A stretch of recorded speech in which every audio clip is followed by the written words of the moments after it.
Hello friends, welcome back to my channel. আশা করি সবাই ভালো আছো, আমিও ভালোই আছি।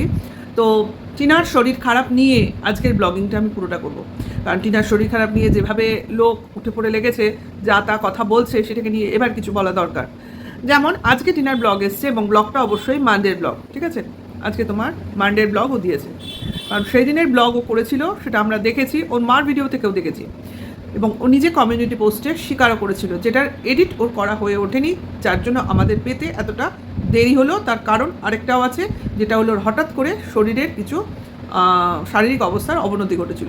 তো এবার চলে আসি ওর ভিডিওর কিছু অংশে, এবং অবশ্য করেই তার সঙ্গে ওর মার ভিডিওর কিছু অংশ নিয়েও একই সঙ্গে বলবো, যাতে আমি যেটা বলছি তার প্রুফটা যথাযথ হতে পারে। তো আজকের ভিডিওতে শুরু কি দিয়ে করেছে, ব্লাড টেস্ট, এবং বাবাও ছিল, বাবা সেদিন সকাল অবধি ছিল, এবং সেদিন সকালেই উনি চলে গেছেন, কারণ ওনার অফিসে বা যেখানে থাকেন সেখানে বিশ্বকর্মা পুজোর ব্যাপার আছে। যাই হোক, তো ব্লাড টেস্টের ব্লাড নিয়ে লোকটা চলে গেল, এবং তারপর বাবাও বেরিয়ে গেল দাদার অটো করে, এই টোটো করে, সরি। তো এই অবধি আমরা দেখেছি যে ব্লাড টেস্ট করেছে। দেখো ভাই, ব্লাড টেস্ট শুধু শুধু কেউ করে না। আমার ইচ্ছা হলো, আমি ব্লাড টেস্ট করলাম, হ্যাঁ, যদি আমি জানতে পারি যে আমার সুগার আছে, তাহলে আমি সেক্ষেত্রে মাঝে টেস্ট করে দেখতে পারি। তাও এখন তো লোক ঘরে এমনি টেস্ট করে, সুগার কিট কিনে এনে, তো সেটা অন্য জিনিস। হ্যাঁ, র্যান্ডাম টেস্ট সেটা বাড়িতে করা যায়, কিন্তু অনেকে যেটা করে সেটা এরমভাবে মাঝে মধ্যে চেক আপ করানোর আগে সুগার টেস্ট করে নেয়। সেক্ষেত্রে আমরা জানি টিনার এই রূপ কিছু নেই, এই রকম কিছু নেই। কাজেই যখন কেউ ব্লাড টেস্ট করে বা ব্লাড নেওয়ার জন্য ব্লাড টেস্টের জন্য ব্লাড নেয়, সেক্ষেত্রে ডাক্তারের মানে প্রেসক্রিপশান ছাড়া কিন্তু হয় না, কারণ ডাক্তারের প্রেসক্রিপশান লাগে টেস্ট করানোর সময়। যাই হোক, সেটা কথা না, কথাটা হলো দিয়েছে, কোনো কারণেই দিয়েছে, শরীরের কিছু অস্বস্তি নিশ্চয়ই হচ্ছে, শরীর খারাপ লাগছে নিশ্চয়ই। যাই হোক, ব্লাড টেস্টের মাধ্যমে আগে রিপোর্ট আসুক, আগে থেকে কিছু বলে দেওয়াটা সঠিক নয়, কারণ কোনো রোগের নাম নেওয়াটাও বুদ্ধিমানের কাজ নয়। আগে আগে আসুক ও বলুক, দেন আমরা এটাকে নিয়ে আলোচনা করব। কিন্তু যেটা রুমার্স চারপাশে ছড়ানো হচ্ছে, ভাই, সেই প্রেগন্যান্সি টেস্ট।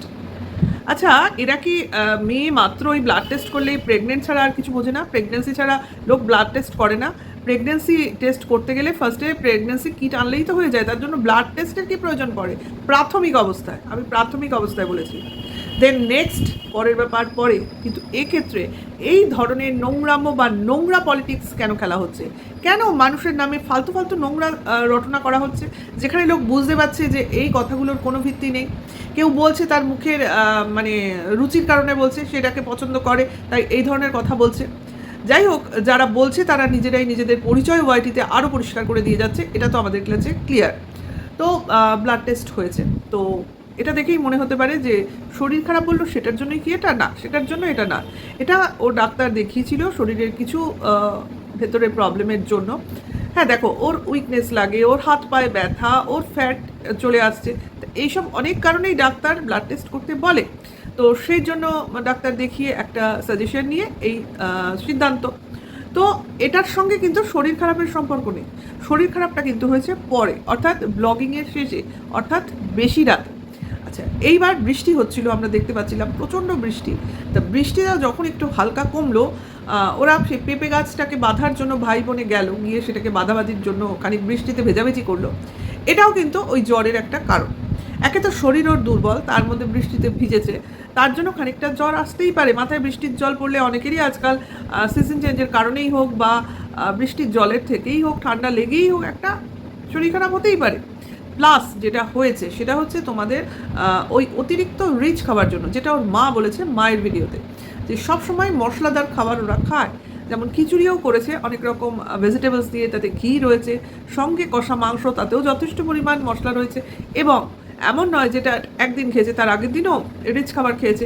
তার মানে পরপর দুদিন খাওয়ার জন্য মানুষের কিন্তু একদিন খেয়েই শরীর খারাপ হয় না, বেশ কয়েকদিন খাওয়া দাওয়া করতে করতে শরীর খারাপ হয়।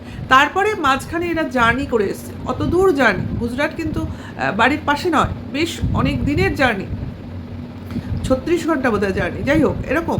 তাহলে যাওয়া আসা 36 ঘন্টা করে, তাহলে বুঝে দেখো কীরকম জার্নি করেছে।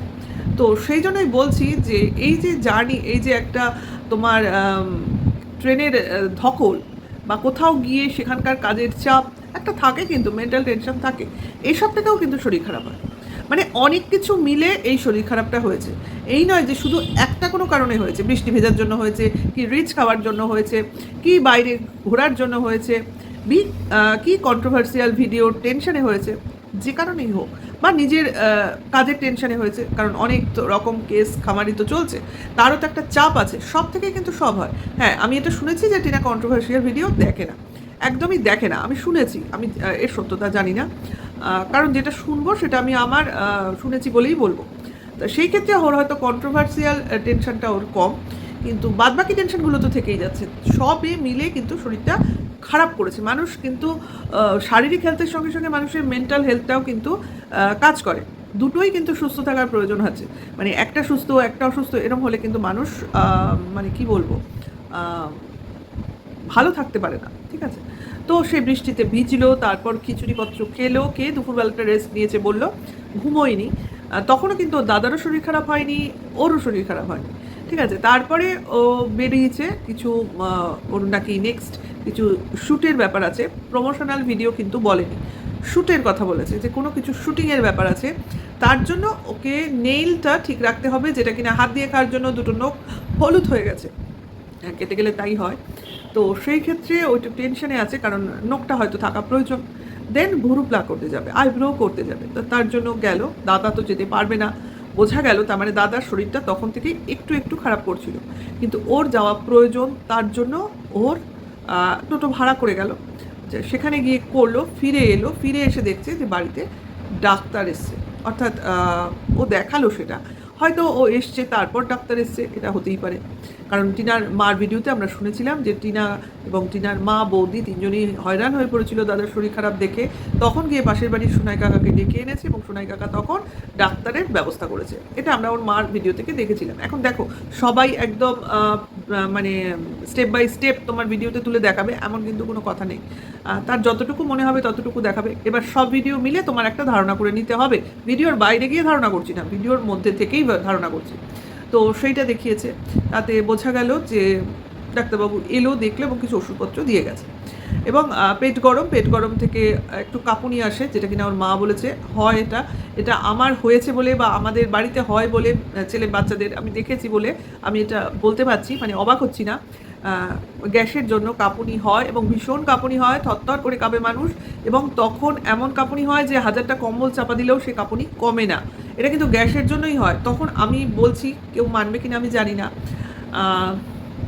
আমার মেয়ের হয়েছিল খুব ছোট বয়সে, ধরো এই 3-4 বছর বয়সে, এরকম হট করে একদিন ফার্স্ট এরকম হয়, আমারও হয়, খুব কাঁপুনি, মানে সে দাঁতে দাঁত লেগে যাচ্ছে, এরকম কাঁপছে ঠকঠক করে। তা আমাদের ঠিক পাশের বাড়িতেই একজন MBBS ডাক্তার থাকে, মানে তার বাড়ি একদম পাশে, মানে জানলা হাত বাড়িয়ে ধরা যায়। তো সেই বাড়িতে তোমার নিয়ে গেলাম সঙ্গে সঙ্গে, উনি মানে দাদা আমাদের পাশের বাড়ি সেই হিসেবে।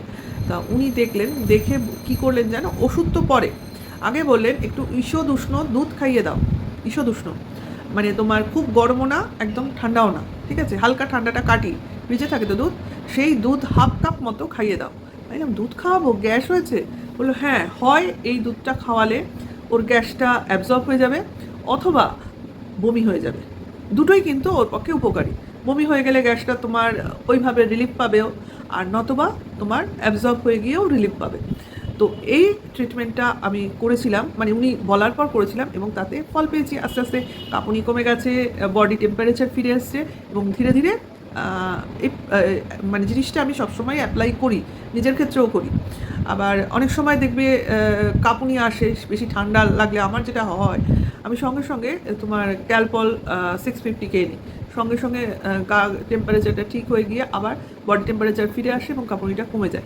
এগুলো না ঘরে থাকতে থাকতে থাকতে থাকতে মানুষের টোটকা অ্যাপ্লাই করে, এবং একবার ডাক্তারবাবু বলে তারপর সেটাকে তোমার মানে থাকতে থাকতে ইউজ টু হয়ে যায়, যে এটা সবার ক্ষেত্রেই অ্যাপ্লাই করতে থাকি। তো এইটাই হয়েছে ওই টিনা দাদার ক্ষেত্রেও, বুঝতে পারলাম। এবং তারপরে বৃষ্টিতে ভেজার জন্য এসেছে জ্বর, এবং ভাই বোন দুজনেরই একই কারণে হয়েছে, পেট গরম, একে তো দুর্বল হয়ে পড়েছে, তারপর দুর্বল শরীরে ভিজেছে, নাও ঠান্ডাটা লেগে জ্বর এসছে, আরও উইক হয়ে পড়েছে। তো এই হয়েছে। এবার রাত্রিবেলা তোমার খাওয়া দাওয়া দেখায়নি, খাবে বলছে, ভাত খাবে বলে ভিডিওটা এন্ড করে দিয়েছে। দেখো তারপরে কন্টিনিউয়েশনটা নেই, হয়তো নেক্সট ভিডিওতে পাবো কি পাবো না, করতে পেরেছে কি পারেনি সেটা বড় কথা, ঠিক আছে। কারণ মানুষের শরীর খারাপ হলে সে তার ক্যামেরা নিয়ে ব্লগিং করবে, এটা কিন্তু বেশি চাওয়া হয়ে যাবে। কাজেই এইখানটা বলে আমি এইটুকু বলি, অনেকেই বলছিল না শরীর খারাপ বলছে, দেখো গিয়ে বিশ্বকর্মা পুজোর আগের দিন চলে গেছে কোন ঘনাবাড়ি না অমুক তমুক। তা সেটার প্রমাণ কি করে পেলো এরা? ঘনাবাড়ি চলে গেছে কি করে? আমরা তো দেখতে পেলাম না ঘনাবাড়ি চলে গেছে, কারণ তারপর দিনের ভিডিও, বিশ্বকর্মা পুজোর দিনের সকালের ভিডিও টিনার মার ব্লগে পাওয়া গেছে। সেদিন সকালে দেখা যাচ্ছে টিনা বারান্দায় বসে রয়েছে এবং লিকার চা খাচ্ছে, এবং দেখে দূর থেকে যথেষ্ট দুর্বল অসুস্থ বলে মনে হচ্ছে। এবং সেখানে টিনার মা বলছে, দেখো ভাইয়ের অসুখ করলেই বোনেরও অসুখ করে, যেন যমজ ভাই বোনের মধ্যে দুজনে অসুস্থ হয়ে পড়ে, অথচ দুজনে কিন্তু যমজ নয়, ঠিক আছে। তাহলে ওর মা বলেছে এবং তার প্রমাণও দিয়েছে যে মেয়ে বাড়িতেই রয়েছে এবং সকালে চা খেয়েছে এবং একটু বেলায় পর রেস্ট নিয়েছে। সন্ধেবেলার দিকে কিন্তু সেই যে শুয়েছে ও কিন্তু আর উঠতে পারছে না, গায়ে কম্বল চাপা দিয়ে শুয়ে রয়েছে, পাশে জলের বোতল। তাই দেখেও লোকে বলছে ও রিলস করতে করতে শুয়ে পড়েছে। ভাবো মানুষ কতটা মানে নির্দয়, আর সেই লেভেলের অ্যাটাকিং নেচার না হলে এই ধরনের মন্তব্য করতে পারে না। একটা মেয়ে অসুস্থ হয়ে রয়েছে, তার মা বলছে, মেয়ে নিজে বলছে, দেখাচ্ছে ক্যামেরায়, সে কম্বল গায়ে দিয়ে শুয়ে রয়েছে, যেখানে এই গরমে কম্বল গায়ে দেওয়ার কথা আমরা কল্পনাতেও আনতে পারি না। কতটা ঠান্ডা লাগলে, কতটা শরীর দুর্বল হয়ে গিয়ে বডি টেম্পারেচার কমে গেলে মানুষ কম্বল চাপা দেয়। ও পাশে জলের বোতল রয়েছে, কারণ তার জল মাঝে মাঝে গলা শুকিয়ে যাচ্ছে। তারপরেও লোক বলছে ওসব নাটক। ভাবতে পারো, এরা নাকি মানুষ, এরা নাকি ন্যায় বিচার চায়, এরা জাস্টিস চায়। ভাবলে অবাক লাগে। আচ্ছা, এবার কম্বল গায়ে দিয়ে শুয়ে রয়েছে। রাত্রিবেলা দেখালো ওর মা যে নিচে ওর মা শোবে না, ওপরে শোবে, সেই জন্য মেয়েকে ওপরে নিয়ে এসে পাশে শুয়েছে, যে রাত্রিবেলা জ্বর বাড়ে কি কমে, কি শরীরটা খারাপ হয় আরও বেশি, কি যাই হোক যে কারণেই হোক, ওপরে গিয়ে পাশে নিয়ে শুলে মেয়ের দেখাশোনা করতে পারবে। সেটাও আমরা দেখেছি। পরদিন সকালে যে ওখানে শুয়েও ঘুমোচ্ছে ওর মার ঘরে ওপরে, আজকের ব্লগিংয়ে ওর মা দেখিয়েছে যে শুয়ে ঘুমোচ্ছে মেয়েটা। সারা রাত্রি সেরকম হয়তো ঘুমের ঘোরে একটু কষ্ট পাচ্ছিল, সেই জন্য দেরিতে উঠছে। তাহলে এরপরেও মানুষ কি করে আজে বাজে কথা ছড়াতে পারে? হ্যাঁ, আজকের ব্লগিংয়ে তো বলছে ওর মা না ছেলে মেয়েগুলো একটু ভালো আছে, শরীরটা সুস্থ আছে, দেখে আনন্দ লাগছে। সত্যি মার তো এটাই ব্যাপার, যে ছেলে মেয়েরা সুস্থ থাকবে, হাসি মজা ঠাট্টা করবে, চঞ্চল হয়ে ঘুরে বেড়াবে, তবে কিনা একটা মার ভালো লাগবে। সেখানে তার বৌমারও কিন্তু শরীরটা খারাপ, কারণ একটা দেখো ঠান্ডা গরম, ঠান্ডা যদি লাগে তখন কিন্তু মাথা যন্ত্রণা করে, যেটা কিনা টিনার বৌদিরও করছে। হয়তো সেইভাবে খারাপটা করেনি, টিনার মারও নাক টানছে দেখলাম, কারণ এগুলো হবেই। একজন দুজনের হলে বাদ বাকি লোক বাদ যায় না, আগে পরে অসুস্থ হবেই, দুর্বলতা আসবেই শরীরে। কাজে এইটাই হলো ব্যাপার। কারণ এরাই যারা অসুস্থ তাদেরই তো এরা শুশ্রূষা করছে, এদের মানে সংস্পর্শে যাচ্ছে, তাহলে এদের হবে না? এটা তো হবেই। কিছু করার নেই, একজনের হলে সবার হবে বাড়ি, এটাই এখন হয়ে গেছে ব্যাপার। এখন যার ইমিউনিটি পাওয়ার যত বেশি, যে তত বেশি নিজেকে প্রোটেকশান দিয়ে রাখতে পারে। আমরা ভুলে যাই যে এইসব ক্ষেত্রে যদি মাস্ক ইউজ করা যায় বাড়িতেও, কারণ আমাদের তো করোনার আমলে বহু মাস্ক বাড়িতে পড়ে আছে, নিশ্চয়ই এখনও আমাদেরও আছে। এই ক্ষেত্রে যদি একটু মাস্ক ইউজ করে তাহলে কিন্তু আদার্স মেম্বার্সরা অনেকভাবে নিজেদের বাঁচাতে পারে। আমি তো সর্দি কাশি হলে মাস্ক ইউজ করি অন্তত, যেহেতু আমরা একই জায়গায় শুই, যাতে আমার হাজব্যান্ডের যাতে আমার থেকে সর্দিটা না লাগতে পারে। কারণ হাঁচি কাশির মাধ্যমে এই জার্মগুলো কিন্তু ছড়ায়, যেহেতু সে সুগার পেশেন্ট। কাজে আমার কিন্তু তার হেলথের ব্যাপারটা পুরোটাই খেয়াল রাখতে হয়, যে আমার শরীর খারাপ করলে যেন আমার থেকে তার কোনো ক্ষতি না হয়। এই জন্য আমরা সর্দি কাশি যারই হবে সেই মুখে মাস্ক পরে থাকি, গড়েও কিছু করার নেই। মানে এটা হলো নিজেকেও প্রোটেক্ট করা, অন্যকেও প্রোটেক্ট করা, ঠিক আছে। শরীর খারাপটা তো ছড়িয়ে দেওয়া কোনো বুদ্ধিমানের কাজ না। তো আমি এটা বললাম, অনেকেরই মনে থাকে না, যদি থাকে বাড়িতে মাস্ক তো সেই হিসেবে ব্যবহার করাটা কিন্তু ফার বেটার, তাতে লোকও বাঁচবে, নিজেও বাঁচবে। তো এইটা হলো ব্যাপার। আর দুপুরবেলা নর্মাল ওয়েতে গেছে, বিকেলবেলা দেখছি যে এরা তোমার হাসি ঠাট্টা করছে বসে, দেখে মারও ভালো লাগছে, আমাদেরও ভালো লাগছে। মানে শরীর ভালো হলে তবেই তো মানুষের মুখে হাসি থাকে। তারপরে রাত্রি হয়েছে, রাত্রিবেলা আবার টিনা ওপরে গিয়ে মার সঙ্গে শুয়েছে, দেখলাম শরীরটা কিন্তু এখনও ঠিক হয়নি, কারণ তার চোখ মুখ দেখে বোঝা যাচ্ছে চোখ মানুষের মনের আয়না। সে যে শরীর নিয়ে কাহিল, মন নিয়ে কাহিল, কোনো কিছুতেই শান্তি পাচ্ছে না, শরীর ভালো নেই বলে কোনো কিছুতে মন লাগছে না, এটা কিন্তু টিনাকে দেখে খুব ভালো করে বোঝা গেছে। এবং মা প্রাণপণে চেষ্টা করছে তার মেয়েকে নর্মাল ওয়েতে আগলে রাখতে, কারণ মার যেটা কাজ, সমস্ত ঝড়ঝঞ্ঝা, সমস্ত নেগেটিভিটি, সমস্ত মানে কি বলবো বিপত্তি থেকে ছেলে মেয়েকে একেবারে ভগবানের মতো আগলে রাখে এবং সমস্ত বিপদকে নিজের পিঠে করে ঘাড়ে করে নেয়। এগুলো এরাই তো মা, যেমন আমরা, তাই না? নাকি ছেলে মেয়ে বিপদে পড়েছে পড়ুক, আমরা চোখ উল্টে অন্যদিকে তাকিয়ে বসে থাকবো? যদি আমরা সৎ পথে থাকি, যদি ছেলে মেয়ের দোষ না থাকে, তবে বাবা মা অবশ্যই প্রতিটা ছেলে মেয়ের পাশে থাকে এবং সমর্থন করে। কারণ বাবা মা ছাড়া বিনা স্বার্থে কেউ ছেলে মেয়ের দেখাশোনা করে না, এই জগতে তো করে না, ঠিক আছে? একমাত্র বাবা মারই স্বার্থটা মনে হয় কম থাকে। যাই হোক, এটাই বলার ছিল। দুজনের ব্লগিং দেখে যেটা আমরা পরিষ্কার চোখে, পরিষ্কারভাবে, স্পষ্টভাবে বুঝতে পারছি, জানতে পারছি, মানতে পারছি, ভাই কিছু লোকের ক্ষেত্রে সেটা চক্ষুশূল হয়ে দাঁড়াচ্ছে। তারা জিনিসগুলোকে নোংরামির ছলে দেখাবার চেষ্টা করছে। অনেকের কমেন্টস বক্সে তো শুনলাম টিনার ব্লাড টেস্টটাকে নিয়ে নোংরামির ভাষায় লেখা হয়েছে, মানে কোনো পজিটিভ অমুক, আমি উচ্চারণও করতে চাই না, যেটাকে বলা হয়েছে, একটা নোংরা রোগের নাম নেওয়া হয়েছে, যেখানে কিনা সেই রোগে, সেই কমেন্টসে লাভ রিয়াক্টস দেওয়া হয়েছে। এটার গুরুত্ব কেউ ভাবে না, যে কারোর নামে এই জাতীয় আমি রোগের নাম যখন নিতে পাচ্ছি, এটা কিন্তু একটা আমার দোষের পর্যায়ে পড়ে এবং এরকম কিন্তু নেওয়া যায় না। আর এটা কিন্তু অত সোজা জর্জারির নাম নয়। কাজে কী করে কেউ মানুষ এইভাবে কারোর এইভাবে বিপদ কামনা করতে পারে? কারোকে এতটাও কেউ কি করে অপছন্দ করতে পারে যে তার মৃত্যু কামনা করতেও তার দুবারও ঠোঁট কাঁপে না? সত্যি এরা যারা এই জিনিসটা করছে, আমি ভাবি যেমন এরা ক্রিয়েটারগুলো তেমনি এদের ভিউয়ার্সরা, সব নোংরা।